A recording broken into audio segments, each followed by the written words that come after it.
Nautusan na naman tayo, syempre kailangan natin gawin mga idol. Dahil nga tayo nagti-TikTok affiliate, dito is may dumating tayong free sample ng backdrop design. 199 pesos lang nga pala ang presyo nito mga lols.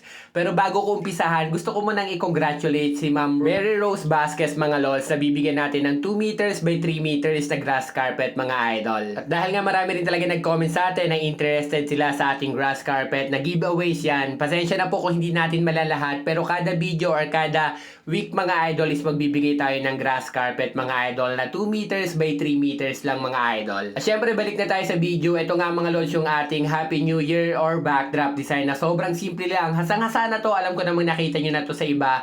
Ang presyo nga nito is 199 pesos lang. Kung gusto nyo rin ito mga lods, ilalagay ko lang sa comment section kung saan nyo siya mabibili mga idol. Part 1 pa nga lang to ng video na to mga idol. Lalagyan natin to ng part 2 para may iba pa kayong idea na idadagdag. Hindi lang basta ganito mga idol. At dahil nga sample video lang to mga lods, trinay ko lang siya maroon na backdrop design natin. Pero mas perfect talaga to sa black na cloth natin mga idol. Tapos lalagyan nyo lang siya ng spotlight. May kasama na nga pala tong balloon sa 10 piraso at ganito ko lang siya kabilis pinalobo mga idol. Parang nagmagic ka lang talaga. At mayroon na siyang foil balloons na 2026 mga idol. At kagaya ng sabi ko kanina, kung mahilig ka rin gumawa ng backdrop design sa lubong sa 2026, gusto mo yung very affordable lang din, ito rin talaga yung product na marerecommend ko sa inyo. Kagaya ng sabi ko, ilalagay ko na lang sa comment section mga lods.